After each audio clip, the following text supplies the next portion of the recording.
صہیونی و اسرائیلی مظالم۔ صہیونی یہودی دنیا کے سامنے یہ باور کرواتے ہیں کہ صہیونیت ایک سیاسی تحریک ہے، مگر تاریخ کا مطالعہ کرنے والا ہر شخص اس حقیقت سے آگاہ ہے کہ صہیونی یہودی نہ صرف انتہا پسند بلکہ بے لگام دہشت گرد ہیں، اور انہوں نے ہمیشہ اخلاقی اصولوں اور عالمی قوانین کی دجیاں اڑاتے ہوئے ظلم کی حد پار کی ہے۔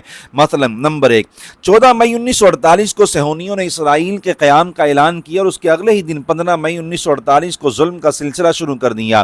15 مہینوں تک جاری رہنے والے ان مظالم میں تقریباً 8 لاکھ فلسطینیوں کو ان کی آبائی زمینوں سے جبری طور پر بے دخل کیا، ہزاروں مسلمانوں کو شہید کیا اور 500 سے زیادہ دیہات تباہ کیے۔ فلسطینی مسلمان اب بھی ہر سال 15 مئی کو یوم نکبہ مناتے ہیں، جس میں اپنے آبائی گھروں کی چابیاں اور دیگر چیزیں دنیا کو دکھا کر یہ یاد دلاتے ہیں کہ اس سرزمین کے اصل مالک ہم ہیں۔ نمبر 2، 5 جون 1967 کو اسرائیلی درندوں نے امریکی سرپرستی میں مصر پر حملہ کیا۔ یہ ظلم 6 دن جاری رہا، اس میں 21,000 عرب فوجی شہید اور 45,000 زخمی ہوئے۔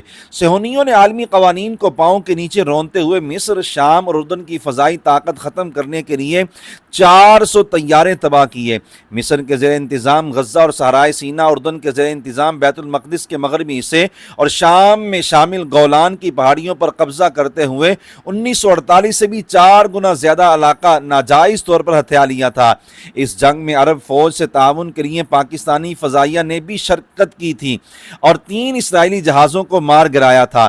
نمبر 3، 7 جون 1981 کو یہودی دہشت گردوں نے عراق کے جوہری ری ایکٹر پر فضائی حملہ کر کے اسے تباہ کر دیا تھا تاکہ عراق ایٹمی طاقت نہ بن سکے۔ نمبر 4، 1967 سے غزہ پر اسرائیل کا ناجائز قبضہ تھا۔ ایک معاہدے کے تحت 2005 میں اسرائیلی فوج نے اسے ختم کر دیا۔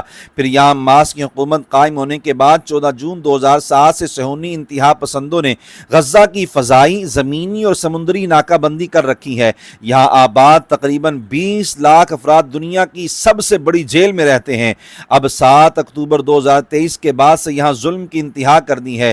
تاحال 55,000 افراد شہید ہو چکے ہیں اور دنیا تماشا دیکھ رہی ہے۔